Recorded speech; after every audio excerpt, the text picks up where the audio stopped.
Hi అండి అందరికి. ఇప్పుడే బెంగళూరు రీచ్ అయినాం మా ఊరు నుండి. ఇక్కడ పార్క్ ఉంటే కాసేపు వచ్చి కూర్చొని ఇంకా ట్రైన్కి కూడా టైం అవుతుంది. ట్రైన్ వచ్చేసి 6:50కి ఉన్నది ఇప్పుడు సాయంత్రము. ఇంకా రైల్వే స్టేషన్కి పోయి మాట్లాడుకునేద్దాం. ఇక్కడ బెంగళూరులో రోడ్డు సైడ్ ఫ్రూట్ ని కట్ చేసి ఇలా అమ్ముతున్నారు. ఒక ప్లేట్ 40 రూపీస్. అలాగే చపాతీ కూడా తినేసి బయలుదేరేసాము. రైల్వే స్టేషన్కి అయితే వచ్చేసాము. ఇంక ఇక్కడ టికెట్ తీసుకుని వెళ్లే లోపు ట్రైన్ రెడీగా ఉండాలి ప్లాట్ఫారం లో. బెంగళూరు నుంచి డైరెక్ట్ ఉంటుంది గోకర్ణకి. మీరు ఎప్పుడైనా వచ్చేటప్పుడు ప్రాపర్ గా ప్లాన్ చేసుకొని రండి. మాలాగా అయితే జనరల్ కి రావద్దండి, ఎందుకంటే చూడండి ఎలా ఉండదు ఇక్కడ. ఫైనల్ గా గోకర్ణ అయితే రీచ్ అయిపోయాము.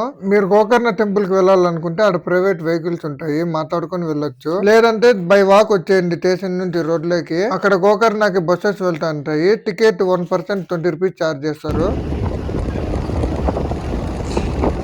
బస్ స్టాండ్కి వచ్చాక బస్ స్టాండ్ ఎంట్రన్స్ లోనే దర్శనానికి ఇటు వెళ్ళాలని బోర్డు వేసింటారు. ఇక్కడ అందరికి ఒక డౌట్ వస్తుంది, ఫస్ట్ కోటి తీర్థానికి వెళ్ళాలా లేక బీచ్ కి వెళ్ళాలా అని. ఫస్ట్ అక్కడ కోటి తీర్థానికి వెళ్ళి అక్కడ స్నానం చేసి మళ్ళీ వెళ్ళాలి.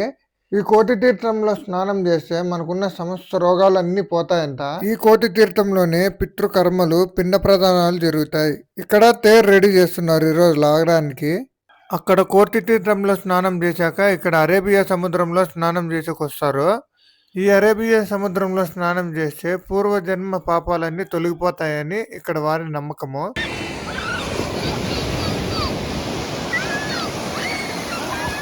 గోకర్ణ బీచ్ చూసుకొని దర్శనానికి బయలుదేరాము.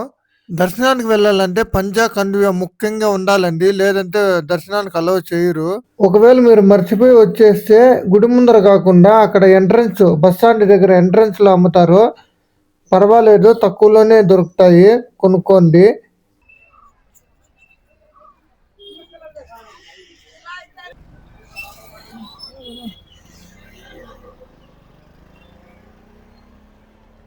ఇక్కడ బీచ్ దాటుకొని కొంచెం ముందరకు వస్తే ఇక్కడ రుద్రంగయ్య టెంపుల్ కి దారి అని ఉంటుంది, 300 మీటర్స్ వెళ్తాన్నాము. ఇలా వెళ్తే మనేశ్వర టెంపుల్ వస్తుందంట, వెళ్తున్నాము. పక్కనే బీచ్.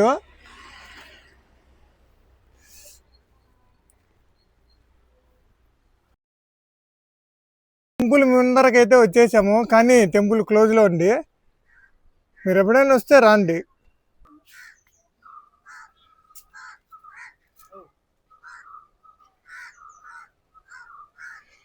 ఇక్కడ చూడండి ఎంత ప్రశాంతంగా ఉందో. మీరు ఎప్పుడైనా వచ్చినప్పుడు ఖచ్చితంగా దర్శనం చేసుకొని వెళ్ళండి. అక్కడి నుంచి వస్తున్నారు చూడండి అందరూ. వెళ్ళే దారిలో చూడండి ఇక్కడ మొగల్ రేకులు అంతా ఎంత ఉన్నాయో.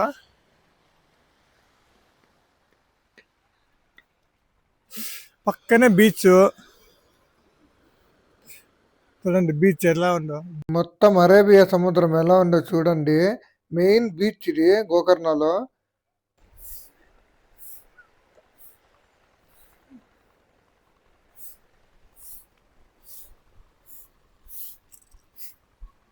టెంపుల్కి అయితే రీచ్ అయినాము.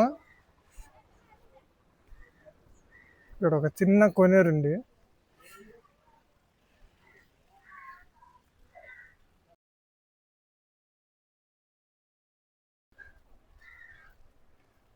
గోకర్ణలో ఫారినర్స్ చాలా మంది కనిపిస్తున్నారు నిజంగా.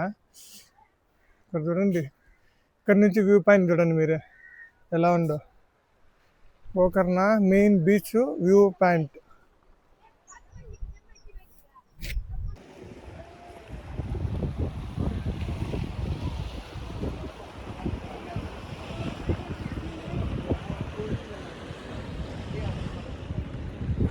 ఇక్కడ చూస్తున్నారు కదా, ఈ నీళ్లు కొండపై నుంచి వస్తున్నాయి. ఈ కొండపై నుంచి వచ్చిన నీళ్ళని ఇక్కడ తాగుతారు. నేను కూడా తాగాను, చాలా బాగున్నాయి, ప్యూర్ వాటర్. దొరికితే మీరు తాగండి, మిస్ అవ్వకండి. ఇంక ఇక్కడ నుంచి టెంపుల్ కి అయితే వెళ్ళిపోదాము. ఫస్ట్ వినాయకుడి టెంపుల్ వస్తుంది దారిలోనే. సాధారణంగా వినాయకుడు కూర్చొని దర్శనం ఇస్తాడు కదా, ఇక్కడ అలా కాదు, నిలువునైతే దర్శనం ఇస్తాడు ఇక్కడ. తర్వాత మహాబలేశ్వర టెంపుల్ ని దర్శనం చేసుకోవాలి. ఇక్కడ చూడండి లైన్ ఎంత ఉండదో, ఇంతే అనుకోకండి, ఇంకా చాలా ఉంది. మొత్తం 3 hours పట్టింది లైన్ లోనే దర్శనానికి. చాలా మందికి తెలీదు ఇక్కడ అన్నదానం ఎక్కడ పెడతారో అని. ఇక్కడ బీచ్ కి ఎదురుగా ఎంట్రన్స్ లోనే, బీచ్ ఎంట్రన్స్ లోనే ఇలా కొంచెం వెనక్కి వస్తే ఇక్కడే ఉన్నది చూడండి, రైట్ సైడ్ వీధిలో కనిపిస్తుందా? ఇక్కడే అన్నదానము. టైమింగ్స్ మధ్యాహ్నం 12 గంటల నుంచి 2 గంటల వరకు, 7:30 నుంచి 8:30 వరకు రాత్రి.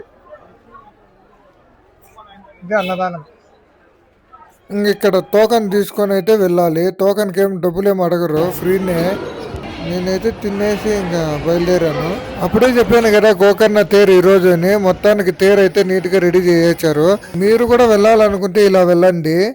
ఈవినింగ్ 6:50 PM కి ట్రైన్ బయలుదేరుతుంది.